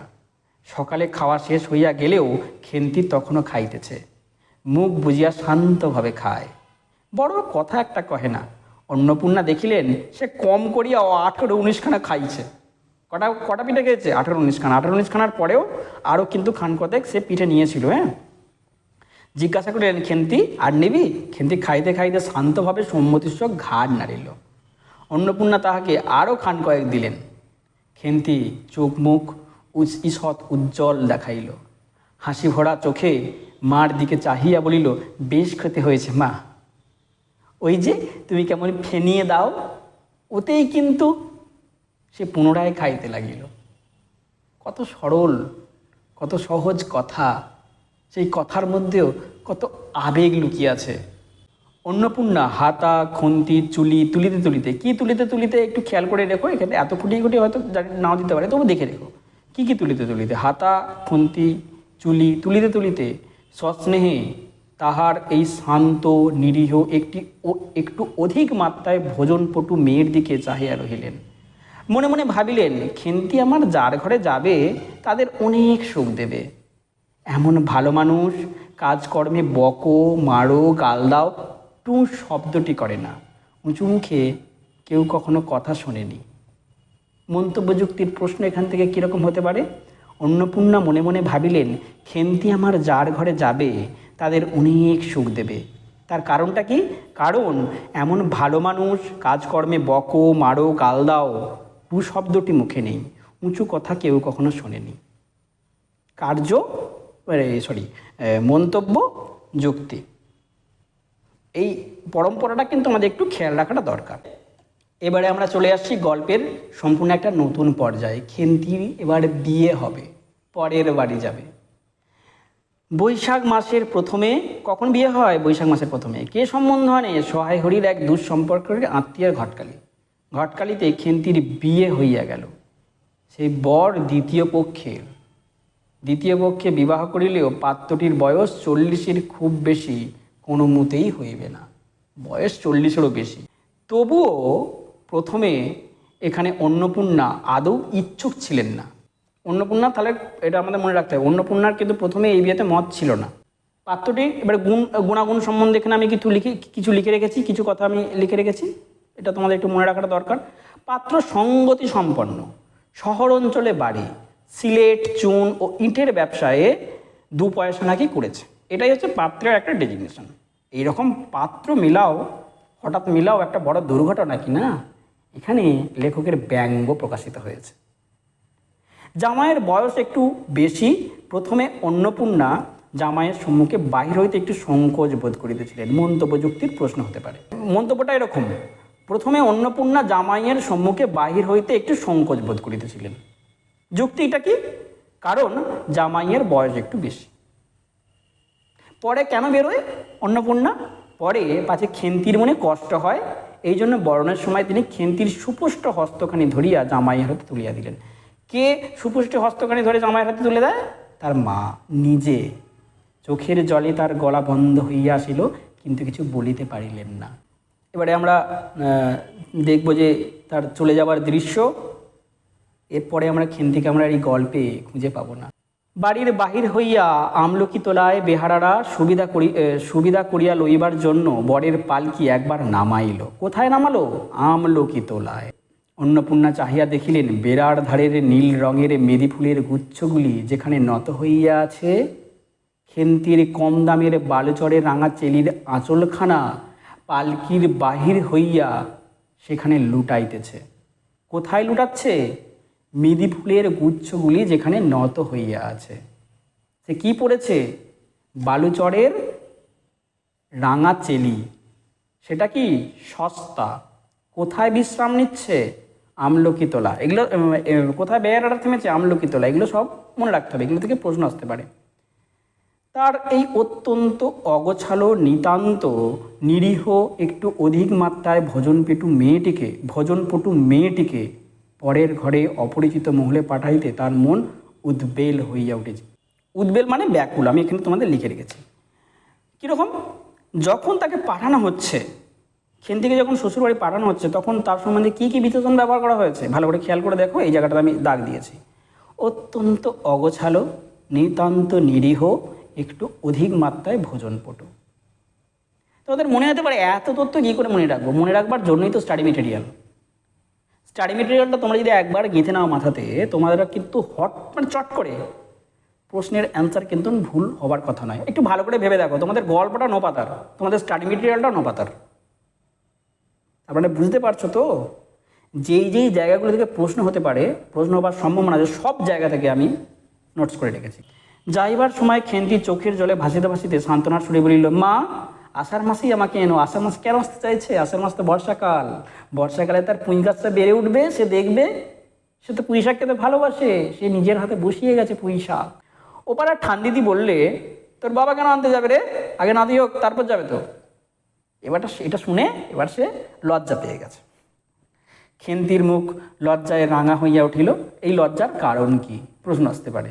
আর এইটার বক্তাকে প্রশ্ন দিতে পারে ঠান্ডিদি। খেন্তির মুখ লজ্জায় রাঙা হইয়া উঠিল। জল ভরা ডাগর চোখে একটুখানি লাজুক হাসির আভা মাখাইয়া এক গুঁয়ে সুরে সে বলিল, যাবে না বই কি? দেখো তো কেমন করে না যান। এতক্ষণ আমরা বিয়ে আর খেন্তির চলে যাওয়ার দৃশ্যটা দেখলাম। এবার আমরা পরের দৃশ্যে প্রবেশ করছি। কি? ফাল্গুন মাসের বৈকাল বেলা উঠোনের মাচায় রৌদ্রে দেওয়া আমসত্ত্ব তুলিতে অন্নপূর্ণার মন হু হু করিত। তার অনাচারী লোভী মেয়েটি আজ বাড়িতে নেই যে। কেন হু হু করিত তার মন? অনাচারী লোভী মেয়েটি বাড়িতে নেই। কখন হু হু করিত? ফাল্গুন চৈত্র মাসের বৈকাল মেলা। কি করতে করতে এটা হতো? হু হু করত রৌদ্রে দেওয়া আমসত্ত্ব তুলিতে। কেন এটা হতো বলো তো? কারণ সে তো খেতে ভালোবাসে। আমসত্ত্বটাও নিশ্চয়ই সে খেতে ভালোবাসত। তার খাবার জিনিসগুলো দেখে তার ভোজনপটু মেয়েটির কথা মনে পড়ে যায়। মেয়েটি কি আর বেঁচে আছে? মেয়েটি কি আর সুস্থ আছে? সেটা আমরা এবার জানবো। তো কোথা হইতে বেড়াইয়া আসিয়া লজ্জাহীনার মতন হাতখানি পাতিয়া মিনতির সুরে অমনি বলবে, মা বলবো একটা কথা, ওই কোনটা ছিঁড়ে একটুখানি আমসত্ব চৌক মতন হয়, সেখান থেকে কোনটা ছিঁড়ে যদি একটুখানি আমাকে দেওয়া হয় তাহলে আমি একটু খাবো। 1 বছরের উপর হইয়া গিয়াছে, পুনরায় আষাঢ় মাস, বর্ষা বেশ নামিয়াছে। ঘরের দাওয়ায় বসিয়া সহায় হরি প্রতিবেশী বিষ্ণু সরকারের সহিত কথা বলিতেছেন। কার সঙ্গে কথা বলছেন? বিষ্ণু সরকার। সহায় হরি তামাক সাজিতে সাজিতে বলিলেন, ও তুমি ধরে রাখো, ওরকম হবেই দাদা, আমাদের অবস্থার লোকের থেকে এর আর ভালো কি আর জুটবে? বিষ্ণু সরকার তাল পাতার চাটাইয়ের উপর উবু হইয়া বসিয়াছিলেন। কোথায় বসেছিলেন? তাল পাতার চাটাই। কিভাবে বসেছিল? উবু হয়ে। দূর থেকে দেখে কি মনে হতো? মনে হতো যে তিনি রুটি করিবার জন্য ময়দা চটকাচ্ছেন। প্রশ্ন এই জায়গা থেকে আসতে পারে, তোমার মেয়েটির কি হয়েছিল? সহায় হরি হুকায় 5 ছুরি টান দিয়া কাশিতে লাগিলেন। বসন্ত হয়েছিল শুনলাম। ব্যাপার কি দাঁড়ালো বুঝলে? মেয়ে তো কিছুতে পাঠাতে চায় না। 250 আন্দাজ টাকা বাকি ছিল, পণ প্রথা। 250 টাকা পণ দিতে পারেনি। বললে আগে টাকা দাও, তারপর মেয়ে নিয়ে যাও। কতটা চামার হতে পারে! এই একেবারে চামার এই শব্দটা কে বলেছিল? বলেছিল বিষ্ণু সরকার। আমি সবকটাই তোমাদের এখানে যেখান থেকে প্রশ্ন হবার সম্ভাবনা আছে আমি লিখে দিয়েছি। তারপর বললাম, টাকাটা ভায়া কমে দিচ্ছি, তাও পাঠাইনি গো। পুজোর তত্ত্ব কম করে 30 টাকার কমে হয় না, লিখে দিয়েছি তোমাদের এখানে, চিন্তার কিছু কারণ নেই। ভেবে দেখলাম কি না, মেয়ের নিন্দা ওঠালে। কি নিন্দা উঠিয়েছিল? ছোট লোকের মতন চলে, হাওয়াতের মতন খায়, আরও কত কি। কবে দেখতে গিয়েছিল? তারপর মেয়েকে পৌষ মাসে, পৌষ পার্বণের দৃশ্য তো আমরা দেখেছি। সে পিঠে খাচ্ছিল, পাটিসাপটা 18-19টা পিঠে খেয়েছিল। মায়ের মনে পড়ছে, তাই মা তাকে পাঠিয়েছে। আমার স্ত্রী অত্যন্ত কান্নাকাটি করাতে পৌষ মাসে দেখতে গেলাম, তাই তার স্ত্রী কান্নাকাটি করেছিল বলে তার বাবা দেখতে গিয়েছিল তার মেয়েকে। কি দেখতে পেয়েছিল? মেয়েটাকে ফেলে থাকতে পারলাম না বুঝলে। সহায় হরি হঠাৎ কথা বন্ধ করিয়া জড়ে জড়ে মিনিট কতক ধরিয়া হুঁকোয় টান দিতে লাগিলেন। কিছুক্ষণ দুজনের কোনো কথা শোনা গেল না। অল্পক্ষণ পরে বিষ্ণু সরকার বলিলেন, তারপর আমার স্ত্রী অত্যন্ত কান্নাকাটি করাতে পৌষ মাসে দেখতে গেলাম। মেয়েটার যা অবস্থা করেছে। শাশুড়িটা শুনিয়ে বলতে লাগলো, না জেনে শুনে ছোট লোকের সঙ্গে কুটুম্বিতা করলে এইরকমই হয়, যেমনি মেয়ে তেমনি বাপ। পৌষ মাসের দিনে মেয়ে দেখতে এলো শুধু হাতে, কীরকম অপমান। পরে বিষ্ণু সরকারের দিকে চাহিয়া বললেন, আমরা ছোট লোক কি বড় লোক? তোমার তো সরকার খুঁড়ো জানতে বাকি নেই। পরমেশ্বর চাটুর্যের নামে নীলকুচির আমলে এ অঞ্চলে বাঘে গড়িত 1 ঘটে জল খেয়েছে। আগে তাদের অবস্থা ভালো ছিল, এখন তাদের অবস্থা ভালো নেই। ভালো যেহেতু নেই, তার দামও নেই, শ্বশুরবাড়িতে মেয়ের সম্মানও নেই। আজ না হয় আমরা প্রাচীন আভিজাত্যের গৌরবে সহায় হরি শুধু হা হা করিয়া খানিকটা শুষ্ক হাসিলেন। মেয়েটার বেঁচে নেই। এই জায়গা থেকে প্রশ্নটা আসবে এরকম। নামটা মনে রাখো, পরমেশ্বর চাটুর্যের, নীলকুচির আমল, এই দুটো জায়গা মনে রেখো। বিষ্ণু সরকার সমর্থন সূচক একটা অস্পষ্ট শব্দ করিয়া বার কত ঘাড় নাড়িলেন। তারপর ফাল্গুন মাসেই তার নাকি বসন্ত হয়। কোন মাসে বসন্ত হয়? ওই মাসেই তো বসন্তগুলো হয়। এই রোগটাই ওই মাসেই হয় বেশিরভাগ সময়, বসন্তকালে হয়। বসন্তকাল ফাল্গুন মাস। এমন চামার বসন্ত গায়ে বেরোতেই টালায় আমার দূর সম্পর্কে বোন আছে। সহায়রীর টালাতে তার দূর সম্পর্কের বোন আছে। কালীঘাটে পুজো দিতে এসে তার নাকি খোঁজ পেয়েছিল তারা। এই জায়গা থেকে প্রশ্ন আসতে পারে, কীভাবে খোঁজ পেয়েছিল? কালীঘাটে পুজো দিতে এসে। কোথায় তার দূর সম্পর্কের বোন আছে? টালায়। এগুলো মনে রাখতে হবে। তারই ওখানে ফেলে রেখে গেল, আমায় একটা সংবাদ পর্যন্ত দিলে না। দেখতে পাওনি? না। এমনি চামার গয়নাগুলো অসুখ অবস্থাতেই গা থেকে খুলে নিয়ে তবে টালায় পাঠিয়ে দিয়েছে। যাক, তা চলে যাক। বেলা গেল। চারিদিকে চার কি ঠিক করলে? এবারে মাছ ধরবার প্রসঙ্গটা আসছে। সে তো মাছ ধরেই দিন কাটায়, আমি দেখেছিলাম। মানে তার আমরা দেখেছিলাম তার স্ত্রী অন্নপূর্ণা এই নিয়েও তাকে প্রচুর বকাঝকা করেছে, তাই তো। পিঁপড়ের টোপে মুড়ির চার তো সুবিধা হবে না, এই জায়গাটা মনে রাখবে, পিঁপড়ের টোপে মুড়ির চার সুবিধা হবে না, এই লাইনটা একটু মনে রাখবার চেষ্টা করবে। তারপর কয়েক মাস কাটিয়া গিয়াছে, আজ আবার পৌষ পার্বণের দিন। তাহলে এই গল্পে কটা পৌষ পার্বণের কথা বর্ণনা করা হয়েছে? তিনটে, দুটো পৌষ পার্বণের কথা বর্ণনা করা হয়েছে, যেখানে একটাতে খেন্তি ছিল, একটাতে খেন্তি নেই। আর একটা পৌষ পার্বণে তাকে দেখতে গিয়েছিল, মানে পৌষে তাকে দেখতে গিয়েছিল, পৌষ মাসে তাকে দেখতে গিয়েছিল, সেটা কিন্তু পার্বণ নয়। তাই দুখানা পৌষ পার্বণের কথা এই গল্পে বর্ণনা করা হয়েছে। এবার পৌষ মাসের শেষাশেষি এত শীত পড়িয়াছে যে এরূপ শীত তাহারা কখনো জ্ঞানে দেখেন নাই। সন্ধ্যার সময় রান্নাঘরের মধ্যে বসিয়া অন্নপূর্ণা কী পিঠে বানাচ্ছে? আগের বার বানাচ্ছিল পাটিসাপটা, এখন বানাচ্ছে সরু চাকলি। সরু চাকলি পিঠের জন্য চালের গুঁড়ার গোলা তৈরি করিতেছে। পুঁটি রাধি উনুনের পাশে বসিয়া আগুন পোহাইতেছে। একটা মেয়ে নেই, চিন্তি নেই। রাধি বলিতেছে, আর একটু জল দিতে হবে মা, অত ঘন করে ফেললে কেন? কে বলেছে বক্তাকে? রাধি না পুঁটি? গুলিয়ে ফেলবে, মনে রেখো একটু। পুঁটি বলল, আচ্ছা মা, ও তো একটু নুন দিলে হয় না? মনে রেখো, প্রশ্ন আসতে পারে। রাধি বলেছে না পুঁটি বলেছে, না খেন্তি বলেছে না খেদি বলেছে? চারটা অপশন। ও মা, দেখো মা, রাধির দোলাই কোথায় ঝুলছে, এক্ষুনি ধরে উঠবে। কার দোলাই ঝুলছে? রাধির দোলাই। কে বলছে? পুঁটি বলছে। দুই বোনের মধ্যে কত সুন্দর একটা মধুর সম্পর্ক। অন্নপূর্ণা বলিয়া উঠিলেন, সরে এসে বসো মা, আগুনের ঘাড়ে গিয়ে না বসলে কি আগুন পোহানো হয় না?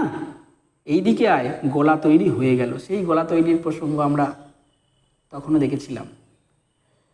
খোলা আগুনে চড়াইয়া অন্নপূর্ণা গোলা ঢালিয়া মুচি চাপিয়া ধরিলেন। দেখিতে দেখিতে মিঠে আঁচে পিঠে টোপরের মতন ফুলিয়া উঠিল।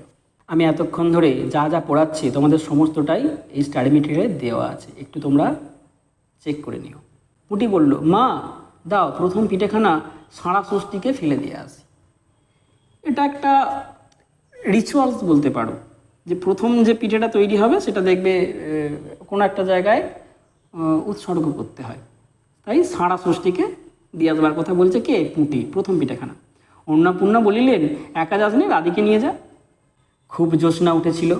বাড়ির পিছনে সারা গাছের ঝোপের মাথায় তেলকুচা লতার থেলো থেলো সাদা ফুলের মধ্যে জ্যোৎস্না আটকাইয়া রহিয়াছে। কোন লতার কথা বলা হচ্ছে? তেলাকুচা লতা। এখানে আমি স্টাডি মেটেরিয়ালে লিখে রেখেছি সাঁড়া ষষ্ঠীর কথা, তেলাকুচা পাতার কথা। বেশি কিছু নয়, দেখো মাত্র 146টা। তথ্যগুলো এমনই আছে যেগুলো তোমার খুব সহজেই মনে থাকবে, কারণ এগুলো পুরোপুরি গল্পের মতন ক্রমানুসারে সাজানো। একটার সঙ্গে একটা কষ্ট করে মনে রাখতে হয় না, কষ্ট না করে মনে রাখবার চেষ্টা করবে, খুব সহজে মনে থাকবে। যদি মনে করো যে এটা ট্যাবলেট গিলার মতন গিলছি খুব কষ্ট করে, তাহলে তোমাদের কোনোদিনই মনে থাকবে না। সহজভাবে জিনিসটাকে নেবে, কঠিন জিনিসকে দেখবে সহজে সে ধরা দেবে। পুঁটি ও রাধি খিড়কির দৌড় খুলিতেই একটা শিয়াল কি পালালো। শিয়াল না বাঘ? আগে তো বাঘের প্রসঙ্গ পেয়েছি আমরা গোসাই এই বরজপোতায়। তাহার পর চারিধারের নির্জন বাঁশবনের নিস্তব্ধতার ভয় পাইয়া ছেলে মানুষ পিছু হটিয়া আসিয়া খিড়কি দরজার মধ্যে ঢুকিয়া পড়িয়া তাড়াতাড়ি দ্বার বন্ধ করিয়া দিল। বাচ্চা মানুষ তো ভয় পেয়ে গেছে। পুঁটি ও রাধি ফিরিয়া আসিলে অন্নপূর্ণা জিজ্ঞাসা করিল, দিলি? পুঁটি বলিল, হ্যাঁ মা, তুমি আর বছর যেখান থেকে নেবুর চারা তুলে এনেছিলে সেইখানে দিলাম। কোথায় দিল? কোথায় ছুঁড়ে ফেললো? যেখান থেকে নেবুর চারা তুলে নিয়ে এসেছিল। এইবারে আসবে আমাদের সেই অন্তিম মুহূর্ত, খেন্তির স্মৃতি। তারপর সে রাত্রে অনেকক্ষণ কাটিয়া গেল, পিঠে গোড়া প্রায় শেষ হইয়া গিয়াছে। রাতও তখন খুব বেশি। জ্যোৎস্নার আলোয় বাড়ির পিছনে বনে অনেকক্ষণ ধরিয়া একটা কাঠঠোকরা পাখি, কোন পাখি? কাঠঠোকরা পাখি। কাঠঠোকরা পাখি ঠকর ঠকর শব্দ করিতেছিল। তাহার স্বরটাও ক্রমে ত্রন্দালু হইয়া পড়িতেছে। দুই বোনের খাইবার জন্য কলার পাতা চিরিতে চিরিতে পুঁটি অন্যমনস্ক হইয়া হঠাৎ বলিয়া উঠিল, দিদি বড় ভালোবাসত পিঠে, দিদি খেতে বড় ভালোবাসত। সে দিদি এখন আর নেই। বাঁশবাগানের মাথার ওপর চাঁদ উঠেছে ওই মা গো আমার শোলক বলা কাজলা দিদি কই। যাই হোক, সেই প্রসঙ্গটা পুরোপুরি অন্য, আমার এখন মনে পড়লো বলে আমি বললাম। কিন্তু এখানে দিদি বড় পিঠে খেতে ভালোবাসত। তিনজনেই খানিকক্ষণ নির্বাক হইয়া বসিয়া রহিল। এই নির্বাকের মধ্যে, এই স্তব্ধতার মধ্যে অনেকটা কষ্ট জড়িয়ে আছে। শোকর স্মৃতি মনে পড়বার একটা দৃশ্য আমরা দেখতে পাই। তাহার পরে তাহাদের তিনজনেই দৃষ্টি কেমন করিয়া আপনি আপনি উঠোনের এক কোণে আবদ্ধ হইয়া পড়িল। কি দেখছে তারা? সেখানে বাড়ির সেই লোভী মেয়েটির লোভের স্মৃতি পাতায় পাতায় শিরায় শিরায় জড়াইয়া তাহার কত সাধের নিজের হাতে পোঁতা পুঁই গাছটি মাচা জুড়িয়া বাড়িয়া উঠিয়াছে। বর্ষার জল আর কার্তিক মাসের শিশিরি লইয়া কচি কচি সবুজ ডগাগুলি মাচাতে সব ধরে নাই, মাচা হইতে বাহির হইয়া দুলিতেছে। সুপুষ্টু নধর প্রবর্ধমান জীবনের লাবণ্যে ভরপুর। মেয়ে নেই, মেয়ের স্মৃতি আছে। পুঁই চারার মধ্যে দিয়ে তারা যেন দিদিকে, তারা মেয়েকে, অন্নপূর্ণা তার মেয়েকে যেন একটু একটু করে আবিষ্কার করবার চেষ্টা করছে। এই জায়গা থেকে আমাদের মন, শ্রোতা যারা আছে, যারা পাঠক পাঠিকা আছে, তাদের মন ব্যথাতুর হয়ে ওঠে। এই আবেগের জায়গাতেই আমাদের গল্পটা শেষ হয়। আমরা গল্পটাকে যতটা কম বিশ্লেষণ করে আমরা এমসিকিউ টাইপ প্রশ্নের জন্য আমরা গল্পটাকে পড়লাম। এরপর তোমাদের একটা রিকোয়েস্ট, তোমরা যাও ডিসক্রিপশানে, সেখান থেকে তোমরা পরীক্ষাটা দাও। পরীক্ষাটা দিলে তোমরা নিজেরাই বুঝতে পারবে তোমাদের প্রিপারেশান কতটা তৈরি হয়েছে।